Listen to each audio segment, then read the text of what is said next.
I'm Marcus Smith, and this is Constant Wonder. This month, with Christmas drawing near, join me on a journey called Advent. Constant Wonder is marking this venerable tradition, a calendar of hopeful anticipation with daily short episodes, a new Advent experience every day all the way through the 25th. Together with special guests, we're seeking out the wonder and awe felt by so many people during this season of hope, reverence, peace, and goodwill. It's December 5th. When Amber Haines went to Rome with her husband Seth and some friends, she meant for it to be a pilgrimage. But she didn't know it would actually change her life by curing a bitterness that had been lingering deep inside. Seth has a podcast with his friend Tish, and so they invited their listeners to join us. And it was a pilgrimage full of activity. So any single thing on that trip could have been seen as the whole goal. So it was a lot. And when you start in Rome, I didn't realize because I had not been to Rome before, but it was just a bustling city and it was so much to take in. Well, I loved it. I loved it so much.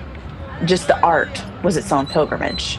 But to get out of Rome is where the pilgrimage really started for me. I didn't wake up that morning like hoping to have some amazing experience. It just became one. It was an ambush. It was an ambush. Yeah. Yeah, strangely, an ambush of silence and beauty and awe. That's Amber Haines. She and her husband Seth Haines are the authors of The Deep Down Things, Practices for Growing Hope in Times of Despair. The moment of this ambush or transformation in Amber's life came in the Italian town of Subiaco. It's the site of St. Benedict's medieval monastery, and as such is a beloved destination for Catholic pilgrims. It's about an hour from Rome, and so just far enough outside of Rome, you're moving into more of a mountainous, wooded area. Subiaco is actually in the side of the mountain. We had to walk quite a bit straight up to get to this place. And so we enter into this space that is full of roses and hydrangeas and all this landscaping. And then the art was overwhelming on all the walls and on all the ceilings. And so you're breaking your neck to see it all and to kind of understand what it is you're supposed to get out of it. Where are you even supposed to start? Before I had the aha moment where my heart was broken and mended all in one swoop. There were several scenes on the wall that prepared me, that softened me up. One was the fresco of Jesus on the cross, and then the darkness surrounding it, and he's looking down, and in that crowd, Mary is who he's looking at. Because I have 4 sons, there was something about Mary's love for her son and his love for his mother that broke me in that moment, because I know that mother love very, very well. So I was in a tender place. And I turned back toward the door to the left, right next to the door, which is probably where I was supposed to start. And that is where I saw Jesus being carried away as he was on his way to his crucifixion. But it's where Judas had given the kiss. It was right after the kiss. And he was being dragged away by soldiers. But the look in Jesus's eyes to Judas was, I love you. It wasn't, how dare you? It was, I love you. And in that, I think my first thing was, he loves me. That I am actually loved even when I have not been lovable.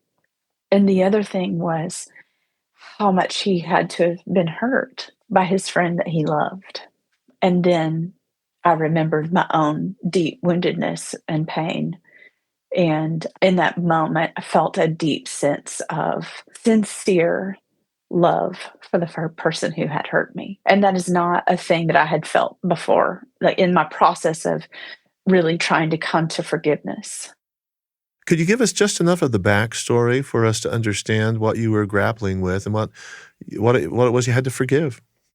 I've been a leader in a church setting for a while, and I was under a priest and a church leader in a position of authority and power, and use that in manipulative ways to speak inappropriately to me. And truly, I had to walk away from my vocation and what I love very much to feel safe and okay. You left your efforts to go into the ministry in that setting. Mhm. So it's kind of silly for anybody to say, if nothing happened, then nothing happened. But that's not true because these were inappropriate verbal advances from somebody in a position of power. And you had worked under this person for a couple of years, as I understand it. And the ick factor is something I can't really calculate. The ick factor was huge, and just the pain of, someone that you trust and really had thought was gonna lead us into a place of flourishing. It actually was a place of just folding in on myself and a couple of years of not even remembering who I am or what it is that I love. That's a hard kind of grief to explain to people, but it was very real. And so the pilgrimage took place 2 years after that. So you tell a story and you write about hope and despair and forgiveness and beauty and freedom, all of these, abstract but very important concepts.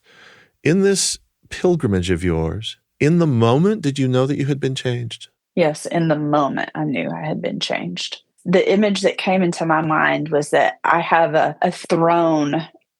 This is so strange. Let me just talk strangely a second. I'd love it. I have a throne inside me.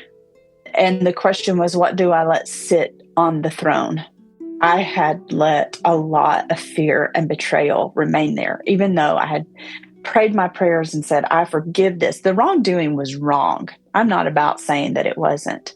But still on that throne was this deep sense of, I am never going to be or have what I had before. In that moment of forgiveness, it was the feeling of love taking the place of that fear and those deep questions, the dark thoughts about who I am. That was a very big moment for me.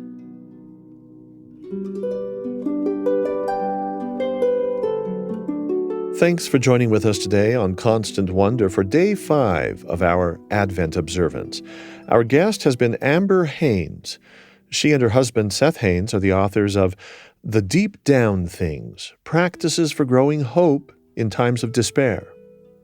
Today's episode was produced by Eric Schultzka with help from Mamie Teeples and sound design by James Call. If you'd like to hear earlier installments in this Advent series, you can find them all at byuradio.org, Apple, Spotify, or wherever you get your podcasts.